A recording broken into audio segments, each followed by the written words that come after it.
OK, good. Fait que si on résume, est-ce qu'on peut augmenter sa FTP rapidement? Est-ce possible? La réponse, c'est oui.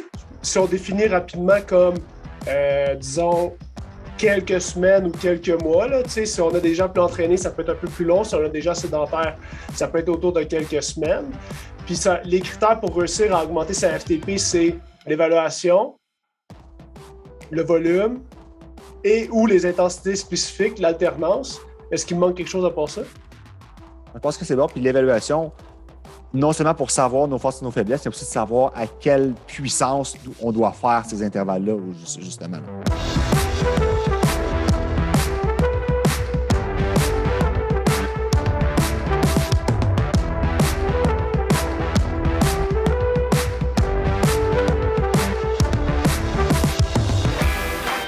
Alors, bonjour à tous. Aujourd'hui, je suis très content d'être avec mon ami et entraîneur Yannick Bédard.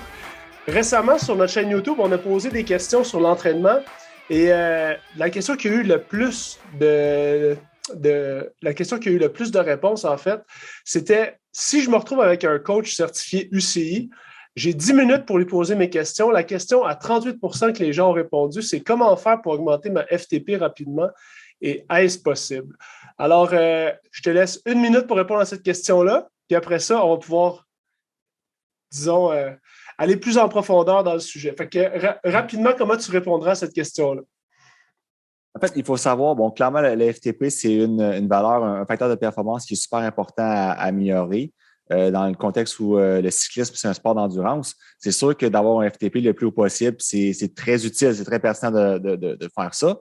Par contre, souvent, il faut faire attention que oui, même si l'objectif est d'augmenter le FTP, parfois, ce n'est pas nécessairement la première valeur à améliorer. Des fois, on aurait besoin de travailler sur d'autres valeurs pour pouvoir nous laisser la chance de pouvoir augmenter le FTP par la suite. Parfait. Donc, ça m'amène peut-être à penser qu'il faut s'évaluer dans différents temps, sur différents efforts, finalement. Absolument, parce que, bon, on connaît le protocole classique du FTP qui nous demande de faire un 20 minutes. En fait, un contre-la-montre ou un effort de 20 minutes le plus rapidement possible, la plus haute moyenne de puissance possible. Enlever 5% à cette valeur-là, puis c'est ce qui donne en théorie le FTP. Ouais. Par contre, avec l'expérience, avec des athlètes puis des cyclistes de tous les niveaux, on se rend compte que ce n'est pas nécessairement vrai que c'est 5% de différence entre le meilleur 20 et le meilleur 60 minutes, parce que le FTP, c'est vraiment la meilleure valeur de puissance qu'on peut maintenir sur 60 minutes. Mais ce n'est pas vrai que c'est tout le monde qui a 5% de ces deux valeurs-là. Donc, effectivement, on a beaucoup plus de précision en évaluant plusieurs valeurs sur la courbe de puissance pour pouvoir extrapoler la vraie valeur de FTP. Fait que finalement, les gens qui sont à 5%, c'est des gens qui ont un bon indice d'endurance, si je me rappelle bien. Exact. Donc, c'est des gens qui ont vraiment une endurance, exact, ou une capacité à utiliser des hauts pourcentages de leur maximum plus longtemps. On peut penser, par exemple, à des triathlètes de longue distance, des gens qui font des Ironman. On peut penser à des cyclistes d'ultra-endurance, par exemple. Les cyclistes professionnels doivent avoir autour de ça aussi, tout dépendant de leur type de coureur, mais les coureurs, par exemple, de grand tour, les coureurs de contre-la-montre ont probablement autour de 5% entre leur meilleur 20 et leur meilleur 60 minutes, mais ce n'est pas tout le monde quand même. Puis pour les gens, là, les mortels, là, les moldus comme toi et moi qui sont des retraités, des wannabes bons cyclistes, nous autres, dans le fond, notre différence, elle va augmenter parce qu'on n'a plus le même indice d'endurance à force de moins s'entraîner puis de ne pas dormir la nuit à cause des enfants. Là. Exact. Ou carrément que le volume d'entraînement n'est pas suffisant. Donc, on sait que les athlètes professionnels vont faire 30 heures peut-être par semaine. Ouais. Donc, c'est quelqu'un qui s'entraîne moins longtemps. C'est pas impossible d'avoir un index d'endurance bon, malgré peu d'heures d'entraînement par semaine, mais quand même, ça fait une différence. Puis, on peut parler peut-être à ce moment-là de 7, 10, voire même 12, même 15% pour les gens qui ont un petit peu moins d'endurance, là. Fait que c'est une mauvaise nouvelle qu'on annonce ici. Oui, non, mais au contraire, moi, je pense que c'est mieux de connaître cette mauvaise nouvelle-là, puis de savoir comment utiliser, puis comment s'entraîner comme il faut, plutôt que de juste assumer que tout le monde est pareil, puis qu'on s'entraîne tous des fois un peu dans avec le même programme, là, finalement. Exact, puis des fois en voulant toujours augmenter le FTP, des fois, on peut travailler peut-être dans le vide parce que peut-être que notre FTP par rapport à notre valeur maximale qu'on peut nommer la PAM, par exemple, la puissance aérobie maximale, bien, si notre FTP est déjà au maximum qu'on peut avoir par rapport à cette valeur-là, bien, des fois, on travaille peut-être dans le beurre à vouloir toujours faire des efforts longs autour du FTP pour pouvoir améliorer ça. On a peut-être intérêt à changer de fusil d'épaule, travailler avec des intervalles un peu plus courts, à plus haute intensité pour, en guillemets, débloquer un petit peu des watts à ce moment-là, dans cette partie-là de la courbe, pour pouvoir ensuite réaugmenter notre FTP de façon plus élevée. Oui, clairement. Là, deux choses là-dedans pour essayer de vulgariser. Là. Dans le fond, tu sais, la PAM, c'est l'équivalent de ta puissance maximale sur 5-6 minutes. Je me rappelle bien si on. Exactement, oui. Donc, c'est la puissance qui est corrélée au VO2 max, donc la capacité maximale d'oxygène. Puis là, dans le fond, on parle de courbe de puissance. C'est des principes qu'on a souvent discutés, toi et moi, ensemble. Mais pour ceux qui ne savent pas, dans le fond, une courbe de puissance, c'est un peu une fonction qui descend là, comme ça, une courbe qui descend parce que, mettons, sur 5 secondes, on est capable de peut-être faire 1000 watts. Puis après ça, sur 3 minutes, on fait, je ne sais pas moi, 350. Puis après ça, sur 6 minutes, on fait 300. Puis sur 1 heure, on fait 200. Absolument. Puis il y a plusieurs modèles mathématiques qui permettent de déterminer cette puissance-là. Ça passe par des différentes formules, des fonctions logarithmiques et tout ça. Mais ultimement, on s'entend tous pour dire que c'est une courbe qui va être inversement proportionnelle, ce qui fait que plus on augmente la durée d'effort, moins la puissance. En fait, plus la puissance qu'on va pouvoir maintenir va être faible. Oui, exact. Donc on est capable de maintenir plus de. Exact. Ouais. Exact. Donc là, dans le fond, si on se concentre sur la courbe de puissance, bien, tout le monde a des profils différents, puis tout le monde, ça varie en fonction de son entraînement. Oui, absolument. Puis c'est ce qui, dans ma tête, permet d'orienter un petit peu la planification d'entraînement. Parce que si quelqu'un veut faire des épreuves de très longue durée, un index d'endurance un peu plus faible, bien, on aura tendance à vouloir améliorer son endurance d'abord. Puis quand on aura une courbe plus plate, en fait, où l'endurance ou la capacité aérobie va être meilleure, bien, à ce moment-là, bien, on va pouvoir un peu, comme j'expliquais tout à l'heure, améliorer la PAM, peut-être voir même un petit peu travailler sur le système lactique pour voir comment on peut augmenter notre plafond de watts, entre guillemets, pour pouvoir augmenter le reste de la courbe et après ça avoir des effets bénéfiques sur notre FTP. Est-ce que l'image, là, tu m'as déjà parlé de ça, comme tirer certains bouts de la courbe là, vers le haut, tu sais, relever certains points de la courbe, là, je pense que ça, c'est visuellement facile à s'imaginer. Là. C'est quelque chose que tu fais, dans le fond, tout le temps avec tes athlètes. Là. Oui, absolument. Puis c'est une façon, je pense, très visuelle de l'expliquer. Donc, si on a notre fameuse courbe de puissance qui descend comme ça, bien, en fonction de l'intensité où on va choisir de faire nos intervalles ou nos efforts, on va tirer à cet endroit-là sur la courbe. Ouais. Alors que quand on fait du volume d'entraînement, par exemple, des gens qui font des camps d'entraînement ou qui font des semaines ou des séjours où ils vont faire plus de volume, puis quand je parle de volume, je parle d'heures d'entraînement, bien là, à ce moment-là, on va avoir tendance à pousser la courbe par en dessous. Donc, c'est un petit peu les deux façons qu'on peut avoir un impact sur la courbe. Donc, soit avec des intervalles où on va tirer sur la courbe à des endroits précis ou en mettant un peu plus de volume où on va pousser par en dessous. Puis, si on revient à notre question là, principale, là, c'est-à-dire, est-ce que c'est possible d'augmenter ma FTP rapidement? Est-ce possible? Rapidement, pour toi, ça serait quoi? Mettons, tu dis, OK, j'ai comme défi d'augmenter. J'ai un athlète amateur, par exemple, qui veut aller faire un critérium. Il veut augmenter sa FTP. La course va durer 1 heure. Combien de temps c'est réaliste de penser qu'on peut réussir à augmenter sa FTP? Sur quel intervalle de temps on peut considérer que c'est réaliste si on a un entraînement bien planifié et qu'on s'est bien évalué en amont? Là? Bon, c'est clair qu'il y a des différences interindividuelles. Donc, plus on est entraîné, plus ça va prendre du temps pour avoir des gains. Ça, je pense que parce qu'on est plus proche clair. Déjà de son meilleur, finalement. C'est ça que tu veux dire? Exact. Puis à un moment donné, on ne peut pas continuer d'augmenter puis de progresser jusqu'à l'infini. Donc, à un moment donné, on finit par avoir un certain plafond. Bon, il y a toujours d'autres techniques d'entraînement qui permettent de débloquer certains plafonds.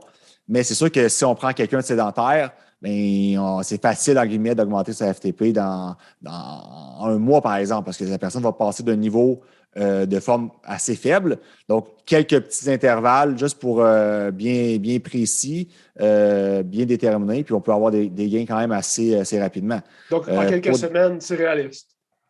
Absolument. Pour des gens sédentaires, oui, clairement. Okay. Pour des nouveaux cyclistes, par exemple. Ouais. Ou, pour des gens plus entraînés, par exemple, des cyclosportifs. Bon, tout dépendant encore une fois de la courbe de puissance, mais moi, je pense qu'en quelques mois, si on se dit une règle du pouce de 2 à 3 mois, je pense qu'on est capable d'aller chercher quand même des gains assez important ou significatif à ce moment-là. OK. Question bonus pour toi. Je ne te l'avais pas dit en avance. J'aimerais ça savoir qu'est-ce qui se passe dans le 12-week FTP Builder de Zwift. Qu'est-ce qu'ils font faire là-dedans? Pourquoi c'est bon? Pourquoi ce serait mauvais? Pour qui ce serait bon? Qu'est-ce qui se passe dans cet entraînement-là? Évidemment, il y a plusieurs types de programmes disponibles sur Zwift, sur les plateformes et tout ça. Beaucoup de ces programmes-là, comme tu l'expliques, sont basés sur le FTP pour essayer d'augmenter un peu cette valeur-là. Généralement, c'est des programmes qui vont faire des longs efforts autour du FTP. Okay. Donc, ce qui est une bonne chose, c'est une bonne technique d'entraînement. Je ne veux pas dire de mal contre ça. Non. Mais oui, ça va augmenter le FTP, c'est ce qu'on veut. Mais comme j'expliquais un peu plus tôt, des fois, pour continuer à avoir des gains sur le FTP, bien, on a intérêt à travailler sur d'autres valeurs de puissance pour pouvoir nous débloquer ou remonter un peu notre plafond pour pouvoir continuer. Parce qu'à un moment donné, si on fait juste taper sur le clou du FTP, à un moment donné, il n'y aura plus de gain. Il faut travailler sur autre chose pour pouvoir continuer de progresser. Fait que si on revient à ton truc de tantôt, si on vient à plafonner, finalement, on a deux choix. Soit on met du volume, soit on vient faire des intensités spécifiques. Puis dans ce cas-là, dans le fond, si on met beaucoup de volume sur Zwift, à un moment donné, il va falloir switcher sur l'option d'aller sélectionner des intensités spécifiques pour relever certains autres points de la courbe. Finalement. Exact. Puis, dans tous les cas, une bonne planification d'entraînement va être une bonne alternance entre les intervalles et le volume. Donc, c'est pas juste de faire du volume ou juste de faire des intervalles. C'est une bonne combinaison des deux. Puis, non seulement de bien combiner les deux, mais aussi de bien orienter les efforts qu'on doit faire en fonction de qu'est-ce qu'on veut travailler. En finissant, si les gens ne veulent pas nécessairement se payer un coach, mettons, ils n'ont pas toujours les moyens. Fait que les trucs que tu pourrais donner, ça serait quoi? Ça serait évaluer, cibler les bonnes choses, faire la courbe de puissance, j'essaie de voir qu'est-ce que les gens peuvent faire de mieux à la maison. Déjà, à travers des programmes, là, justement, c'est quoi qui pourrait s'assurer au moins de partir sur une bonne base? Je pense que la clé là, c'est de se connaître, de s'évaluer puis d'orienter comme il faut les efforts. On sait qu'on passe beaucoup de temps, beaucoup d'heures à l'entraînement, aussi bien que ces entraînements-là soient le plus le valable possible puis qu'on puisse aller chercher le maximum de ces entraînements-là. Donc, de bien se connaître. Bon, clairement, il y a plein de protocoles d'évaluation qu'on peut faire, mais puis avec ou sans un professionnel. Mais au-delà de ça, on le sait là, quand même un peu comme cycliste. Donc, si, par exemple, vous roulez avec des amis, puis quand il y a un gros vent de face, puis que vous devez appuyer sur les pédales longtemps, puis que c'est ça qui est un peu votre lacune, bien, peut-être que votre problème est au niveau de votre FTP. Si, à l'inverse, vous avez de la misère quand il y a des côtes, quand vous devez générer beaucoup de watts sur des courtes périodes, bien là, c'est peut-être plus au niveau de la PAM ou de la capacité anaérobie lactique qui est votre problème. Donc, vous savez déjà un peu, sans même faire des tests officiels, ce que vous un êtes peu pas sur ce que vous avez de la difficulté, puis orienter les entraînements en conséquence de ça. Exact. OK, good. Fait que si on résume, est-ce qu'on peut augmenter sa FTP rapidement? Est-ce possible? La réponse, c'est oui. Si on définit rapidement comme, disons, quelques semaines ou quelques mois, là, si on a des gens plus entraînés, ça peut être un peu plus long. Si on a des gens sédentaires, ça peut être autour de quelques semaines. Puis les critères pour réussir à augmenter sa FTP, c'est l'évaluation, le volume et ou les intensités spécifiques, l'alternance. Est-ce qu'il me manque quelque chose à part ça? Je pense que c'est bon. Puis l'évaluation, non seulement pour savoir nos forces et nos faiblesses, mais aussi de savoir à quelle puissance on doit faire ces intervalles-là, justement. Là. Excellent.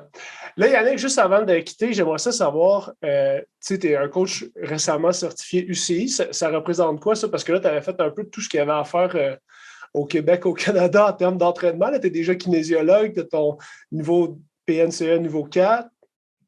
Fait que là, tu t'es fait inviter, tu es allé là, tu as payé, qu'est-ce que tu as fait? Donc l'idée, c'était d'aller chercher une formation supplémentaire. Le fait que cette formation-là était donnée en Europe, c'était vraiment intéressant pour pouvoir aller chercher un petit peu cette philosophie européenne-là en termes d'entraînement cycliste. Donc, c'était une formation, en fait, d'un mois qui se donnait au Centre mondial du cyclisme à Aigle, en Suisse. Donc, une formation d'un mois internationale. Donc, on était 13 entraîneurs de 12 pays différents. Puis, c'était une formation où il y avait autant l'aspect théorique avec des experts qui venaient nous rencontrer qu'une portion pratique dans toutes les disciplines. Donc, on avait une portion en route, évidemment, mais on avait aussi une portion en vélo de montagne, en piste, en BMX. Donc, le centre là-bas est vraiment... c'est un centre d'entraînement où des athlètes de haut niveau s'entraînent. Donc, on avait accès à toutes les infrastructures de toutes les disciplines. Donc, c'était vraiment intéressant de voir autant des connaissances supplémentaires en planification d'entraînement. On a parlé de l'entraînement en altitude, on a parlé de la récupération, tout ça, puis d'avoir une portion pratique aussi sur le terrain. Good. Puis là, pour les gens qui ne savent pas, ils peuvent s'abonner à la chaîne parce que dans le prochain vidéo, on va parler des erreurs de débutants. Puis ça, on en a déjà glissé un mot, je pense, par rapport à l'entraînement de la FTP, mais on va avoir plein de bons trucs sur l'entraînement pour les débutants, des erreurs à ne pas commettre. Alors, abonnez-vous à la chaîne YouTube. On se revoit dans la prochaine vidéo. Ciao!